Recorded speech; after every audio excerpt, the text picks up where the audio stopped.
You followed the training, you've built the skills, and you became the therapist. But now you're wondering, is this it? Beyond the therapy room is where we have the conversations most therapists are thinking, but not saying out loud. There's Skye, psychologist and mentor, and Ali, counsellor and tantric healer, bringing two perspectives, clinical and intuitive, structured and expansive. We talk burnout, identity, spirituality, business, relationships, and what happens when you stop playing by the rules that you were trained in. This is for the therapist who knows there's more. Two different paths, two different perspectives, but the same truth. There's more available to you than the box you were trained in. Welcome to another episode of the podcast. So today we are going to talk a little bit more around these identities, because one of the things that I notice a lot, Ali, and I'm curious if you notice it too, is that so many therapists, psychologists, counselors, occupational therapists, like insert, right, who work with people, have so much awareness of themselves. Self-awareness is huge. Yeah, we're very insightful about ourselves. Right? And we can listen to the last podcast episode and we can be like, I know I'm the people pleaser, or I know I'm an overachiever, or I know I'm this, or I know I'm that, and yet still feel really, really stuck. Yeah, because that has us overly conscientious and watching ourselves and monitoring ourselves and assessing ourselves and becoming more and more aware of ourselves and more insightful about ourselves. And that can get really noisy. It just sounded really fucking exhausting. It was. And that's what happens. And we have to somehow come to that point so we can overcome it and grow beyond it. Yes. Yeah. But we were having conversations behind the scenes about, like, if people know all of this stuff, right, and we know our identities and we have all of this information about psychology and humanness, like, what's the barrier? Like, what is one of the biggest blocks? And we came up with the word visibility. Yeah, Skye's seen this in me for years, and I know for me, I think I have a double whammy on this one as well. I was the youngest person in my family growing up, and I had a sister who was really loud and very big energy, big personality. She always brings the love and the energy into the room, and often by default then I would feel like I had to remain unseen or small, you know? Yeah. But yeah, and how that translates to me now is it took, like, even though I am on social media or I am doing this podcast and other things, it's not natural for me to do that. I've really had to push myself and challenge myself to even be seen on a camera. Yeah, I was like, Ali, let's do another episode. And she's like, oh, okay. But this is, it's close to home for me, this one, because visibility is important. And for me, what I feel is, yes, there's lots of ways in which I can support people in the therapeutic room. And again, beautiful feedback. I'm amazing witnessing people's journeys and their healing and their growth, and I love that. But there is a bigger, wider audience out there. Yeah. And unless I am willing to be online or share in a podcast or a Facebook Live or something, nobody else knows about me. No. Nobody else can receive my unique transmission or the wisdom that I'm here to share. Yeah. So I have to be able to become more comfortable with visibility. Yeah. And Skye's been great at encouraging me to just keep stepping into it. Just keep stepping into it. And what I found is that over the years, even though it's been quite a journey, each little time I put myself out there, whether it's leading a group with Skye, or doing the Facebook Lives years ago, or even, talking to the therapists more and more in the space here, like, that's visibility too. Yeah. I'm exercising a muscle, and in doing that, that's what grows your confidence. That's what helps you be more seen and more comfortable about being seen too. Yeah. So if you're going to continue to remain in that therapeutic space, you're never going to grow the confidence that you need to become more visible. Yeah. Yeah. And I think there's a story around that, right? So it's not necessarily the space itself, but it's the role that we are trained to be in the space. Because when you think about it, if you have prior conditioning around not being seen or not being visible, and then you become the therapist whose sole focus is on somebody else. Yes. Right? And you're hypersensitive, hypervigilant, like you're so attuned to the other person, which, side note, awesome fucking skill, people. Like, let's not discredit that. Yeah. But what starts to happen is you go unseen. And then if we add roles like, I don't know, maybe mum or dad or carer, or we add another role of like, oh my God, and then I'm like full-time worker, and then I'm this and I'm that, and I'm all of these things to other people, then there's no space to flex visibility and being seen, and it just kind of compounds itself. Like, I know for me, I was actually the opposite to you, Ali. It's like, when I was growing up, I was actually the ADHD kid, right? I was diagnosed at 5, which I know is unusual for girls, but I was loud, right? I was naughty, I was in your face, I had quite a big personality. And the opposite happened for me. I actually learned pretty quickly, like, I was too much. And so visibility wasn't my natural, like, thing. It was actually being seen was natural and normal for me. And I was taught and conditioned that was too much for people. Yes. And so the opposite is where I had to kind of, like, make it smaller and softer and be more mindful of others, and, like, almost to the point where I didn't realize that I've kind of lost myself in that. Yeah, it's kind of like a slow shutting down of your expression, because if you're continually viewed as too much, or people are kind of shutting that down as you're growing up, eventually you're withholding yourself, aren't you? Yeah. Right? And then I would notice there'd be bursts of me come out, and I'd be like, because you're in tune again, and you see people and you see their face, and you're like, oh, that's right.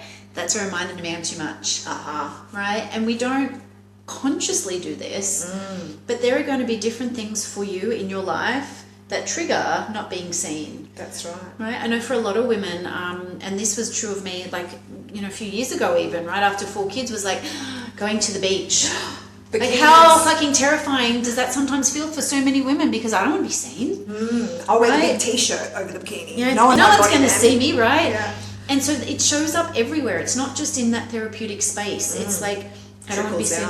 At the beach. I don't want my body to be seen. Or if you're the person in fucking Woolworths, you're like, sorry, and you're walking around everybody, you move for the fucking, like... Oh, you're not allowed to take up space. Yes. You have to apologise for taking up space. Right? Not taking up space is also a way that we become invisible. Yes, yeah.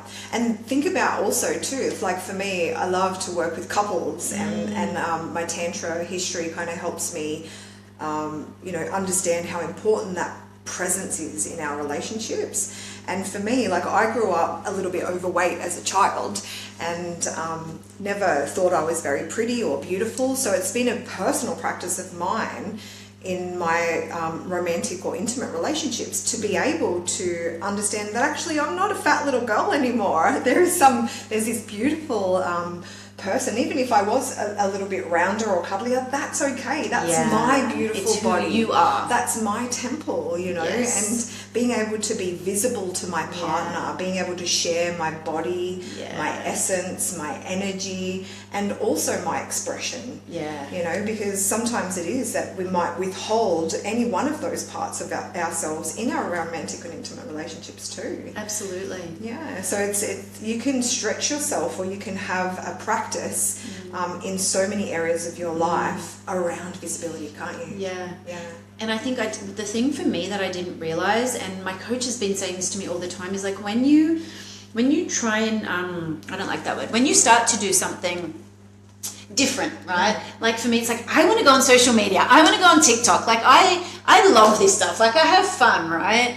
But when I started, I was like, oh my God, Skye, like, be professional, don't swear, wear the right clothes, or that person wears makeup, or they have a prop, or I started to get so caught up in that there's a way to be seen. Yes. So, and I didn't realize that was also me being invisible, right? When we put conditions around how we're seen, that's actually us being invisible. Exactly. And like I was just saying a moment ago too, Skye, when, the ways in which we all create in the world, they're very already defined. Like, you write a book, it's a table of contents and it's chapters. You start a podcast, there's certain topics or content you're talking about, So a lot of the time, before we even go to be visible or be expressive and creative, we're already trying to squeeze ourselves into these predefined ideals of how to create. Right. I think we did it just before we started this podcast, and this is why I like sharing this in real time. It's like, Ali was like, what topic are we going to do? And I'm like, what about this one? And she's like, well, what's the heading? Yes. Right? Like, what is the thing? Because when we do a podcast, this is the right way. Yeah. And then we both had a little giggle, right? That's right. And we were like, we're just going to press record. Because we can do the podcast our creative way or our expressive way. Yes. Yeah. But when we get so caught up in there's a right way to be visible,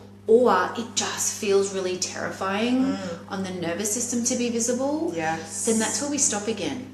We hit a roof or a ceiling, don't we? Or sometimes like the fucking trap door comes down, right? It's like, no, not doing it. We go back to kind of like hiding behind anything that we can. Don't look at me. Yes. And that's, if I bring it back, because I like to talk in circles around the TikTok stuff, it's, my coach called me out and she's like, Skye, you're there and you're doing it and you're online, but I don't see you. And because in the one-on-ones, like, I like to think I'm pretty fucking funny, you know, like, it's some people don't think I am. I think I'm funny. She thought I was funny.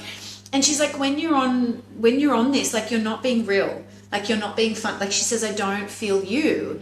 And she's like, so you're showing me that you're being visible, but really, because I know you're invisible still. Yeah, she's not feeling you. Which is what we talk about, right? Is like that presence. And I think that's the thing. If we start something and we're still stuck in that performing, we're not actually being, and then we're not actually visible. Right? I don't know about you, but there's vulnerability in that, right? There sure is, because, you know, I think that we all have a beautiful magic. Like, I feel every single beautiful being in the world has an expression or a gift or a transmission that only they can share, they can do. Agreed. So, like, you can become a parrot, or you can copy and paste, or mimic someone else. Yeah, you can do any one of those things, but people aren't going to feel you. Yeah. When you show up and you are yourself and you're happy to be seen in the expression or essence of who you are, it's received so beautifully. Yeah. You know, it's a permission slip in others, like for others to just be themselves too. Yeah. And then we can all just feel a bit more relaxed and comfortable and at ease, right? Right. And I think that's, again, these conversations, because I know there's so many of you listening right now who are like, oh, I really want to do this, or I really want to do that. And then you create all of these rules around why you can't do it. Yeah. And I guess what we're wanting to start highlighting is that these rules are really the protection, and this not being seen and not being visible is this protection. And whether it's for you, protection of like judgment or failure, or success, because often I think this is a you one. We worry, you know, we worry that we might, like, my biggest one with visibility is maybe I'll be so useful to other people that everyone will want a piece of me, and then there'll be no time left for me. And for someone who's grown up an introvert and who loves her solitude, the last thing you want is your calendar full. But calendar full is good for business too. So, like, we sit with these cognitive dissonances around whether to do or not do something, whether to be seen or not be seen, whether, you know, and whether it be a worry around failure or success, it's still limiting you. It's still capping you from showing yourself to the world. Yeah. And so I guess what we want for all of you listening is for you to start just noticing where you're hiding in the shadows a little bit, because it can look to other people like you're not. Like, I'm sure, you know, a few years ago, showing up on social media, but not really. And we can kid ourselves into being like, I did the thing and it didn't work. Like, I posted once and nobody liked it. Like, who gives a fuck, firstly? And also, like, if you're not putting your whole self into it, and this is what my coach says to me all the time, then how can you actually gauge the outcome? Yeah, right? You're just trying to preempt or consider what outcomes will be without even actioning something. Yeah. Okay. Yeah. So think for yourself, and even currently in the therapy room, like, where are you holding back? Where are you not being seen? Or where in your business are you not allowing yourself to be seen or grow? Because wherever that is the edge of where you actually, like you said, maybe need to just lean that a little bit. Just feel into that discomfort a bit. A little bit more. Where the growth zone is. Yep. Yeah.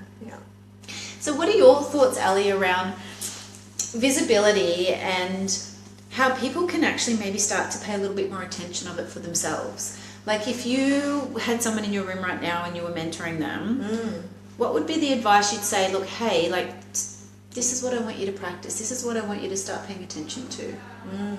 Well, again, the real-time kind of things that are showing up, where you withholding your full expression of yourself. I love that. Is it that you had something that you thought was really valuable to contribute to a conversation, but for whatever reason you didn't let that come out your mouth? Yeah. Or you know, even if it's music's on and you feel the music's wanting to move your body, but you stop that, you contain that excitement or that movement energy, and you don't let yourself freely flow with the music. Notice those real-time happenings and try to challenge or lean into this discomfort. Dance in front of someone, you know, sing in front of your friend, or, you know, for me it's brushing my teeth in front of the mirror. I sometimes won't even want to look at my own reflection. Yeah. So I have a daily practice, you know, every day I'm looking at my beautiful face and my pearly whites and brushing my teeth. there's so many people who can relate to not looking at themselves. And I think that, again, it's that visibility thing. If you're wanting to go online and social media, like, you don't want to look at yourself on camera. I know for me, it was like, I don't want to play back the podcast, Ali. Like, I don't like my fucking voice. Like, that's weird, right? Yeah. So it's things like that. Because I'm random and I'm ADHD and I like to tell stories. What came to my mind when you were talking was I had a mentor client, like it was a therapist who was coming to see me, and they'd wear black all the time. Okay. And I was like, oh my God, soul sister, like you love black too. And they were like, no, I actually love color, but if I wear color, people will see me. Yeah. And I was like, fuck, like we make assumptions about things, and yet people are like, a lot of the time they're hiding behind their conditioning. And so we did a thing where I'm like, okay, well, next time I see you, I actually want to see a little bit of color. Yeah. And the next time they came to see me and we did some mentoring, they actually wore a purple scarf. Wow. And I was like, that's fucking cool. Yeah. And I hear that that's what you're kind of saying. It's like, because sometimes it's like all or none. Yes. Okay, now I have to jump on all the social medias and do all the things, and then we overwhelm and flood the nervous system, and then we're like, fuck this bitch, Skye and Ali. Yeah. Stupid advice, we're not doing it again. Pull it right back. Right? Yeah. Whereas, like, just those small little steps that feel Safe. Yes. Safe is the word. Feels safe to your body and nervous system. Yeah. Is actually what's going to move the needle. Yeah. To actually leaning into being seen. That's right. Because here's the thing, you get to do it at a pace that feels right and comfortable for you. Even if you've got friends encouraging you all the time to jump in the deep end. Yeah, I'm a bit of a like, go! And she's like, cool, just chill. Just let me do my floaties first. Yeah. But yeah, it's a big one, that visibility. But I think today we've really unpacked that well. And stretch yourself, challenge yourself in those micro moments, and just try a new way, try another way. And as usual, if you do this, we would love to praise you, validate you, and like just cheer you on. So let us know, send us a message at Beyond the Therapy Room on Instagram. Yes. And we'd love to know where you challenged yourself to be seen. For sure.